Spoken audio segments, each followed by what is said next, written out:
Now to those audio clips featuring Montgomery Mayor Stephen Reed that were released online this weekend. You can hear Montgomery Mayor Stephen Reed using some harsh words in those audio clips about voters and investors. Mayor Reed says the conversation was recorded several years ago privately with a member of the community. Well, now he's speaking to the media. He has just taken the podium there at City Hall, where he plans to address these audio clips that were just released and made public just a couple of days ago and really blew up online just yesterday. Let's listen in now to what Mayor Reed has to say.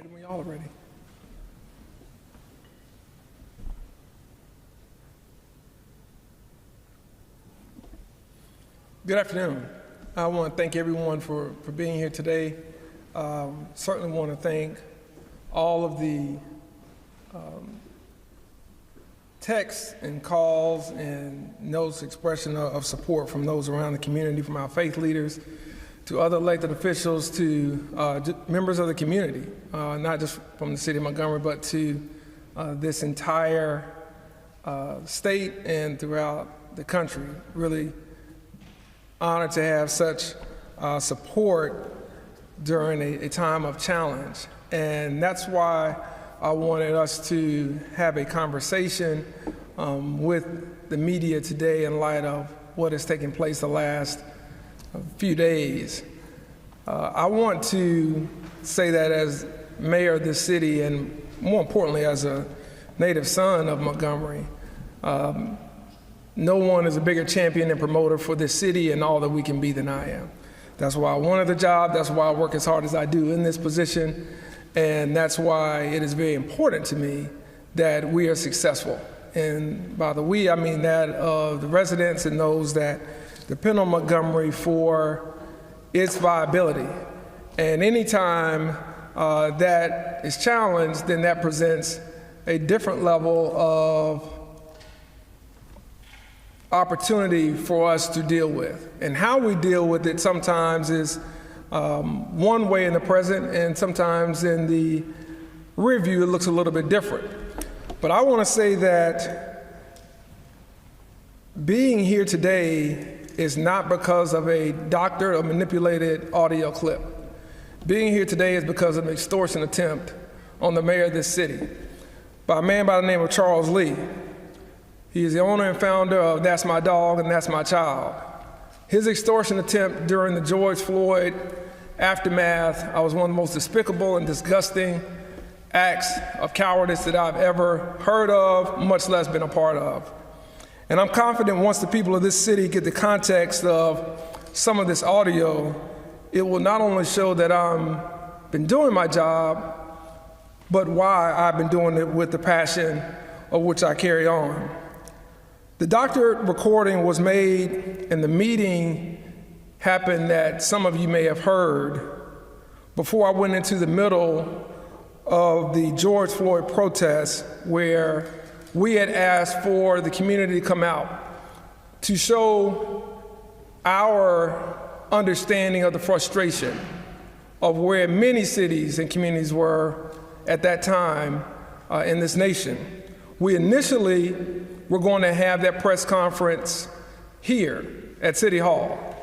I made the executive decision to take it to the community because I know there are some who don't feel comfortable coming to City Hall because of their lack of understanding or maybe even their distrust of government. So we wanted to take it there. And in the midst of that, we decided to have a program or community leaders be a part of that program before I gave my speech. I didn't want any elected officials. I didn't really want anyone from the business leadership. I wanted to hear from the community, and I wanted the community to hear from some of their leaders. And so what we decided to do was to invite various people from across the community to be a part of that. And again, this was all hastily done because it was a matter of tense moments during that time. And I think if many of us can recall, there were cities going up in flames and there was a lot of damage and civil unrest being done across communities, and we were all preparing for it. And so to say that the level of tension was high is an understatement. And so It was high for many days from those of us who first witnessed the video, as I did on social media, the morning that it was posted, all the way through the protests that we had here in Montgomery. And so it was a tough day, but we decided to reach out to some community leaders and ask others for names. And one of the names that was mentioned was Charles Lee. And so on our way, I decided to ask Charles Lee to meet me at the Alabama Democratic Conference auditorium for a meeting. I didn't want to do the meeting here at City Hall because I really wanted to make sure that we were out in the community, touching the community in a way that did not seem to be fortified by city government. And so during the course of that meeting, it became very, very apparent to me that Mr. Lee did not come there as a helper to calm the community.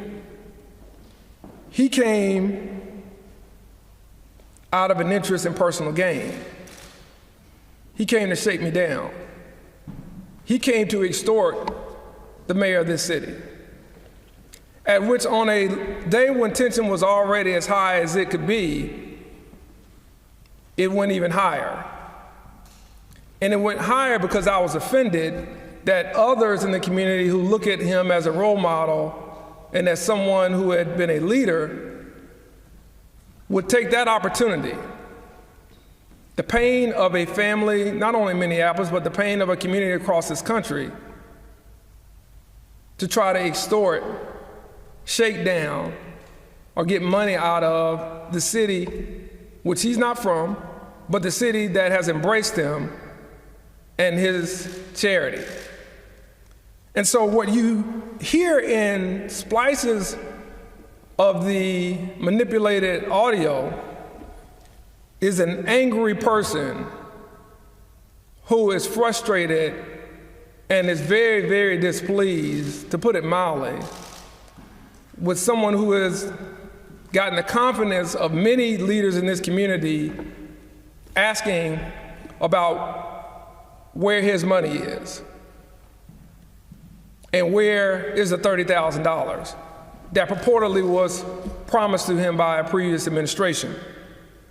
And so you hear me frustrated, you hear me angry, and you hear a level of tension in my voice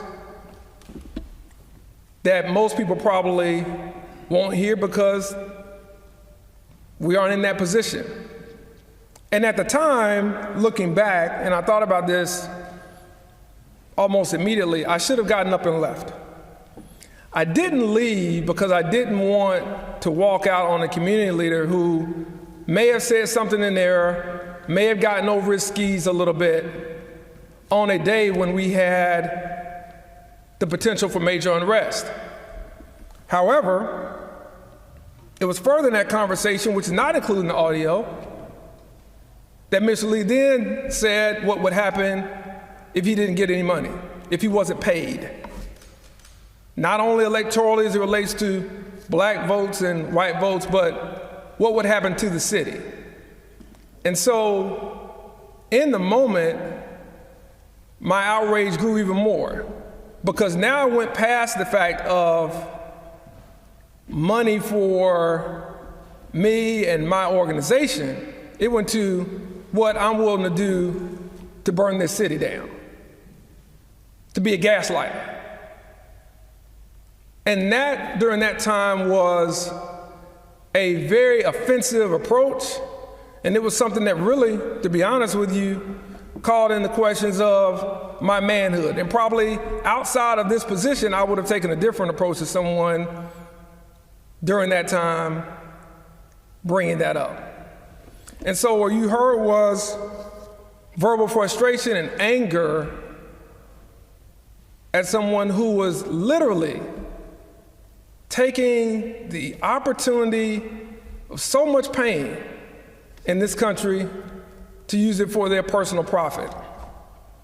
There was no one else in the room but one person that Mr. Lee brought with him. And I think he was there for part of the time. There were no other leaders or activists in that particular meeting. And so after that conversation, we had to go over to E.D. Nixon Elementary School, where we were met with many community members who were outraged and frustrated. And we gave a speech that I put together about understanding the need for more trust and transparency between our police department and our community. I apologize then for those that had not had the same opportunities that many others had had, and we allowed Mr. Lee to speak on that program. And only out of the interest of the overall goal of staying with those who thought that he would be a good advocate for the community did I allow him to speak. I decided not to prosecute at that time because I believed, after talking to community leaders and civic leaders, that it was the right thing to do. I was wrong. We should have prosecuted then, and we should have called into question what Mr. Lee's motivations were. However, it would not be until sometime later that we would learn that there was an audio recording, which I never knew about at the time. And at that time, Mr. Lee again asked for money in exchange for destroying the tape. Now, as an officer of the court for almost 7 years, I know what that is. And I'll be willing to testify under oath to what exactly happened, not only that day, but in subsequent days when this tape was shopped to many outlets, and it was shopped for sale as a way to extort this city and the mayor of this city. I talked with elected officials, and I talked with other civic leaders who asked me not to move forward because of the good they thought he might be doing in the community. Well, I think that looking at it now, we can see that probably was not the right step to take. They had been fooled like many others in the community, and they didn't know that they were dealing with a hustler, a shyster, and a liar. And that's who many have been dealing with when it comes to Charles Lee. And so when you hear a manipulated, doctored audio clip that has me talking as if I'm talking to myself, ask the question, why was this person recording it? Who else do they record? What was the overall intent of the recording? Ask yourself just some basic questions of why on that day, in a meeting at the Alabama Democratic Conference headquarters outside of City Hall, would someone try to utilize that for personal gain and personal profit? And so I want us to understand that we are here not because of any other reason, but someone who has an ulterior motive, which is to undermine this administration and the work that we have been doing. But I want to make it very clear that my views of the people of this city are not reduced to an hatchet job of some sideshow who wants to be more important than he is. I'm the mayor of every citizen of this community. I respect their concerns and dreams, and I know I need to earn their trust as well as their votes. I've been very direct as mayor about the state of race relations and the need to lift all of our community. I feel an obligation to do that as the first Black mayor of this city. And I get the opportunity to speak to the pain of this city and the progress of this city. I have these conversations regularly, in private and in public. Members of the white community, Black community, biracial, Muslim, Hispanic community, local, state, and national. I think that's my responsibility, is to have the tough talks. Because as mayors, sometimes that's what we have to do. We have to have those kind of talks about where we are. And so while I regret some of the bad language that is now public, part of the extortion attempt was that I needed to give Mr. Lee this money in order to help get white votes and black votes. Well, as someone who has been in elected office since 2012 and who was the only person to win a countywide race and a citywide race, I know where votes are, and I know that votes are important. And I want to say this, no one ever has to question my understanding of black votes and black voters in not only this city, this state, this nation. I grew up in it, I participated in it, and I lead it. And so I understand the importance of black voters, because without black voters, I wouldn't have been probate judge. Without black voters, I wouldn't be mayor. But without building that coalition beyond, we cannot move further as a city. We wouldn't have had a multiracial, multicultural, 67% percentage of voters with just black voters. But we understand the importance of everyone who participates in the process. And so my objection to the threat of, if you don't give money, then we are going to do X, Y, and Z to make sure you don't get reelected, was taken in a way that I would take any type of challenge. It was taken in a way that I would respond, and that's direct and that's forceful. And so I want each and every one of you to know that I will not, and no one in my administration will ever be strong-armed into anything. We'll never be shaken down. We'll never allow that to happen. I realize that because that's my personal creed. Irrespective of my titles politically, that's who I am in the morning, that's who I am when I go to sleep. And so I know that to be a mayor for everyone, it's important to have this clearing of the air. And it's important for us to set the record straight and to have a moment of clarity. Because when you take a manipulated audio clip and you take something that's been chopped and screwed, as we used to say, you take something that's been remixed and hijacked and you purport it to be authentic, that's not only dangerous for me as the mayor, that's dangerous for any elected official, any public official, and anyone else who's in a private conversation with someone who may have ulterior motives. And so I want us to be aware of that, and I want us to understand why we're here. Because one man decided to put his personal gain over the benefit or well-being of this community during a time of crisis. And that's something that everyone needs to understand. And with that, I want to thank you all for coming. I want to thank you for your interest, and I'd be more than willing to take any questions that you may have. Yes. Mayor Charles Lee said he did not take that video. He did not release that video. You said he was the only community leader in that room. You called him a liar here today. Are you saying he's lying about that as well? Charles Lee is a liar, he's a shyster, and he's a hustler. Let me be absolutely clear about that. Charles Lee shot that tape for the last 3 years. Civic leaders know that, elected officials know that. And when we file a complaint with the district attorney's office about this, they will have the opportunity to present that under oath. I have no issue with that, and I have no issue testifying to that.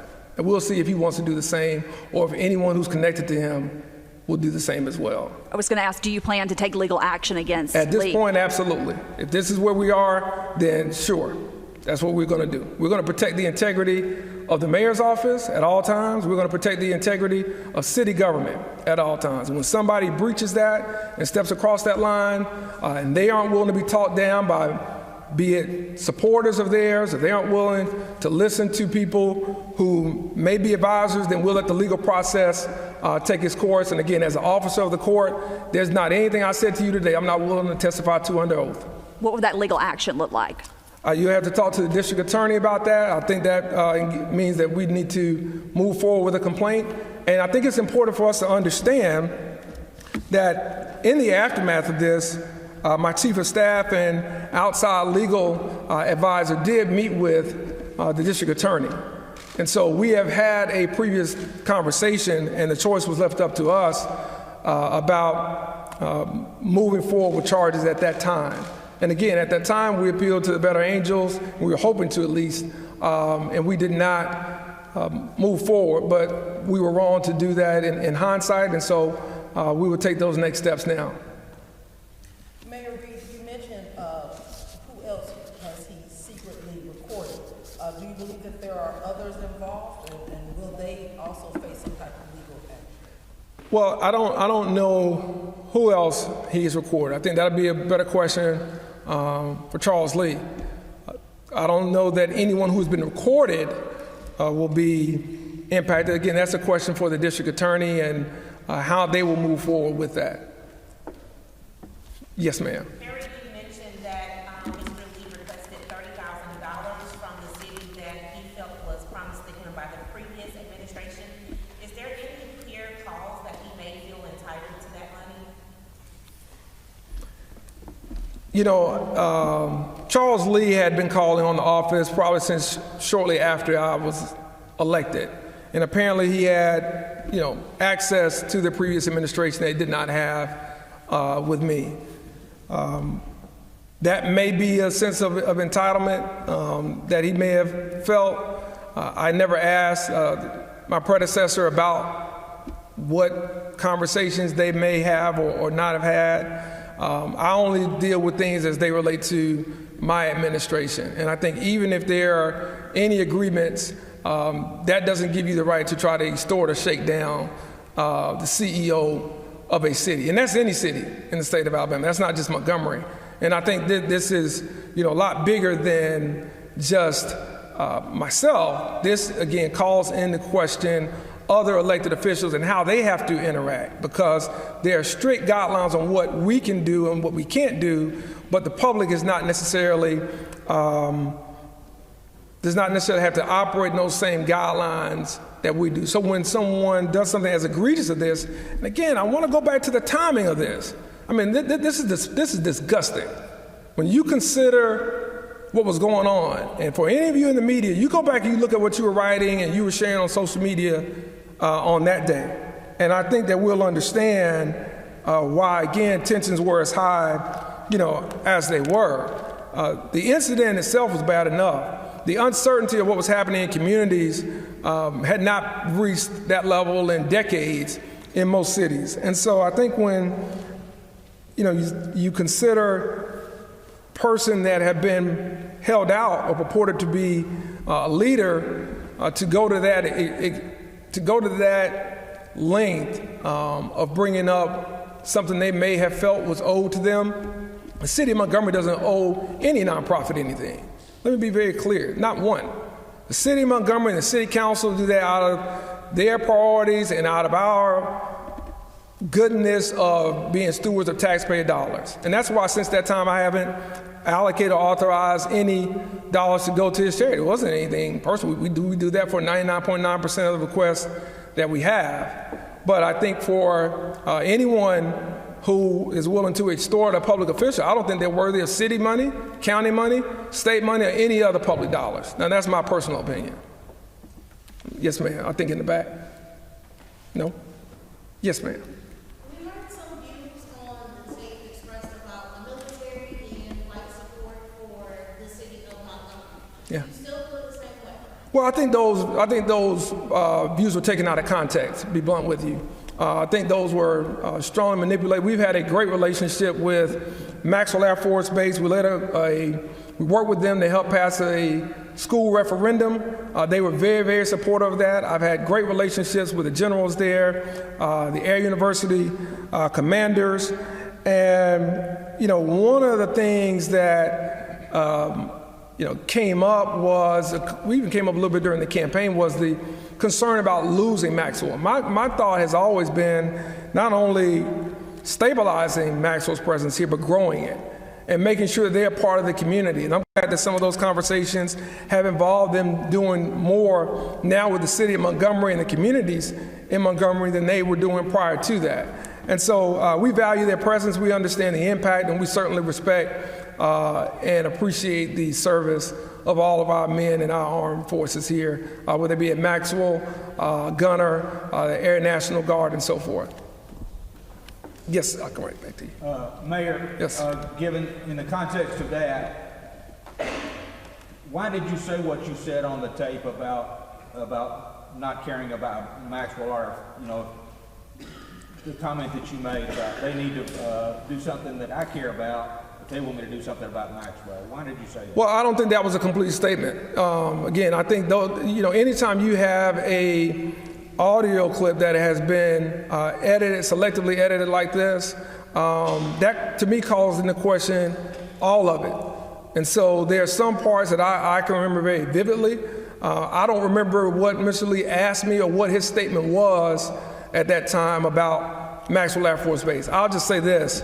My wife's uncle is a former 4-star general. There aren't a lot of black Air Force 4-star generals in the history of the Air Force.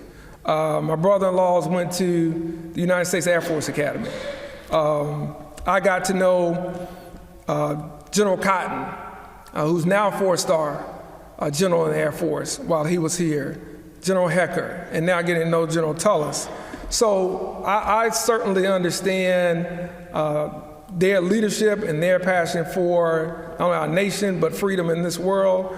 And so I don't yield that to anyone. At the same time, we've had conversations, and I've had with all of them, about what they can do to be more part of the community. And most of them have asked, how could they be more part of Montgomery? How can we break down the barrier between the walls of the military installation and this community? And so we're seeing more programming, we're seeing more interaction in that. But again, I think that's the danger. And let me be very specific. I think the media has to be very careful. And I think the media has some really hard questions to answer themselves. Because when you purport something that has been that cut up, I talk to a lot of people on a daily basis. Now, I could cut up a lot of conversations, be with the governor, it could be with the congressman, it could be with some CEO. Are we going to now just take any piece of information that somebody's been shopping around for 3 years, selling it to the highest bidder, and purport that as being authentic? If I go out and I have a lunch right after this is over, and I'm with someone, can someone then Photoshop that and then make that picture and get it to one of the news outlets as being authentic? Maybe it's me with an envelope in my hand.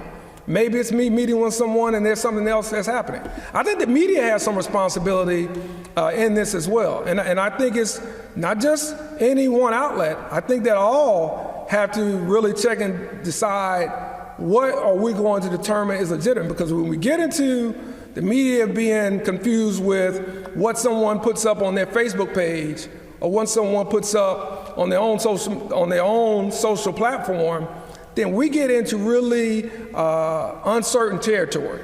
And I think we don't want to break off the communication with the media. We don't want to have to break off communication with the public. But I do think it's important for us to make sure everybody is being accountable. Because when you take a doctored clip, one that by all accounts people will acknowledge has been doctored, that's a problem because many of our citizens, many of our residents take that as being authentic. And I think that's the question for everyone to consider. Yes, sir. And then I'll come right to you. I'll come right back to you, Sally. Sorry. Just to start up on the previous two questions. Sure. Do you or do you not stand by the comments that were on the tape, or do you say that wasn't you? What comments? The comments that were recorded. Well, it depends on which ones you're talking about. Talking about all the comments. Well, some of them I do. Depends on the context. The context determines whether you stand by what you said. It depends on the context of what you're talking about. Well, you just asked me 3 questions. Yes, sir. So, Mayor, you mentioned that the DA is now involved in the situation. They previously Just an initial meeting was had with the district attorney, and at that time they gave my chief of staff, Chip Hill, and legal advisor Peck Fox some information about what they thought had happened based on how the information was relayed to them, and then what our next steps were or could be. And what we decided to do was to not move forward at that time. But now they're investigating. No, I don't know the investigation has started at this time. I think there will be subsequent steps for us to take before that. Sally, no, I'm sorry. Mayor, the request is there for that full uncut version of the audio recordings. Until then, we're asking you to give us some context. There you say this is doctored audio. Can you tell us what's authentic, what's fabricated? Well, the fact that it's not a two-way conversation is doctored. All right. What were the questions? What was the topic of conversation that we were having? What was said prior to that? So I don't deny being having an elevated level of tension on the day of June 1st, 2020 whatsoever. I don't deny being offended by someone taking that as a time to try to extort the city of Montgomery whatsoever. So again, while I regret the language being made public, a lot of the conversation was initially about how do we keep the community safe? How do we keep the community calm? And that conversation instantly went to money and a payoff. And so for me, that's a problem. A lot of what we talk about in that meeting got outside of the realm of the day's events, which were protests around the murder of George Floyd, and got into other things that were happening and who said what and he said this and that, or what would happen if you don't do this, or what would happen if you don't do that. So listen, in hindsight, 3 years in, as I am now, I would have gotten up and left at the first mention of money.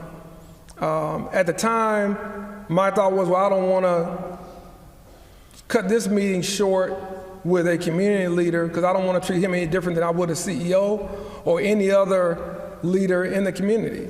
And so we talked, and the conversation got animated back and forth. But for some reason, his statements and questions aren't on the audio clip. So I think we just have to kind of keep that in mind. Am I getting the hook? Charles Lee to release the full audio from start to finish, or does the city have the audio? I'm sorry? Are you calling on Charles Lee to release the full audio from start to finish, and or does the city have the audio? I would call on Charles Lee or whoever he has sold the clip to that has the full audio clip. So whoever has bought it and whoever paid him for it to post it, that's who I would call on and do that.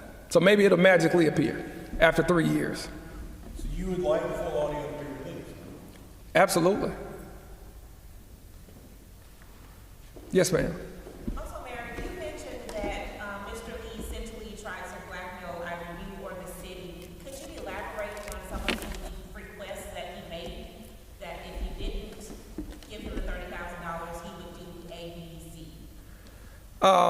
That was everything from, we'll make sure that, you don't get any black votes or in the community, or we'll tell the folks that you aren't doing what you said you were going to do, to I'll tell Karen Jones, tell everybody we need to burn the city down. We need to tear everything up on that day. And so those were some of the statements that were made along with many others. Yes, sir. One more? One more, Mayor. Okay. Get somebody. Oh, sorry, Sal. Some members of the city council have already expressed some disapproval of what you said. How are you going to kind of work to earn back their trust and work with them? Well, I don't know if I heard disapproval. I would just ask them to think about where things are now they've heard the full story. None of them asked me the full story. So those that knew part of the story, I think, have a better understanding of it. So I think that this may help, not only with the council, but with the community. Again, I think perspective is key in this. you know, let me take a moment of personal privilege. You know, 7 years on the bench in the probate court here in Montgomery County, I never had a complaint. I never had any issues of impropriety. I'm born and raised in Montgomery. I've got character witnesses from the time I was in St. Margaret's Hospital, February 20, 1974, all the way through now. So I'm not somebody who just magically appeared here. I'm not somebody who just magically created some myth around some story of what I'm doing or can't point to the results of what I've done. So from my standpoint, if there's someone who doesn't know me, it's because they don't want to know me that's on this council. There are enough people who can not only testify to who I am personally, but who can testify to who I am professionally and politically. And that's why I've always let my actions speak more than my words. Because I think at the end of the day, it matters less about what you say and more about what you do. And that's how I've always operated. All right? Thank you all so much. Thank you.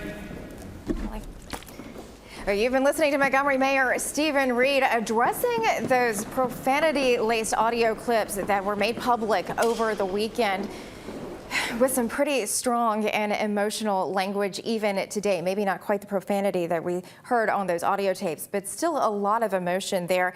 In fact, it's saying that what you heard were slices of manipulated audio at a time when he was actually very angry and frustrated.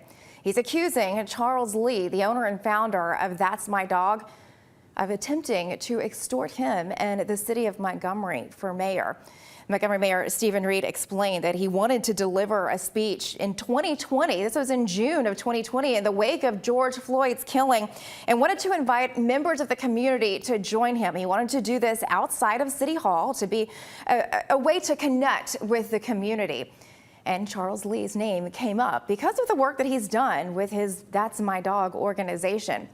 In a meeting about how to deliver that speech is when those audio clips that have been made public, that's when those were recorded. He said that he feels that Charles Lee felt entitled to $30,000, perhaps promised to him by a previous administration.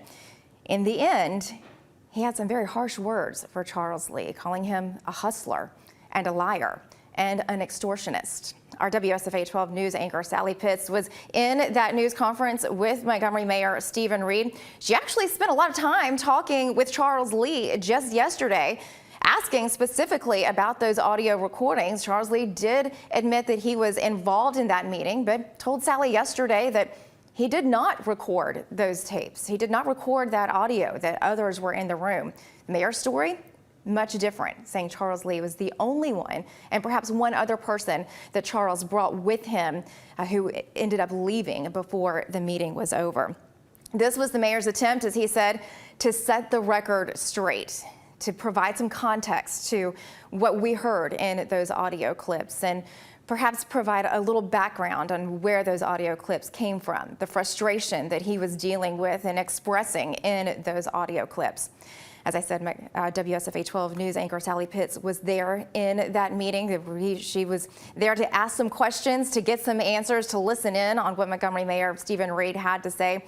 I expect we'll hear much more from both sides of the story as it continues to develop. And of course, we'll stay on top of it, bring you the very latest on WSFA.com, on the 12 News app. And then look, of course, for more on WSFA 12 News first at 4, 5, and 6 this evening. That'll do it for the news at noon. Thanks for watching.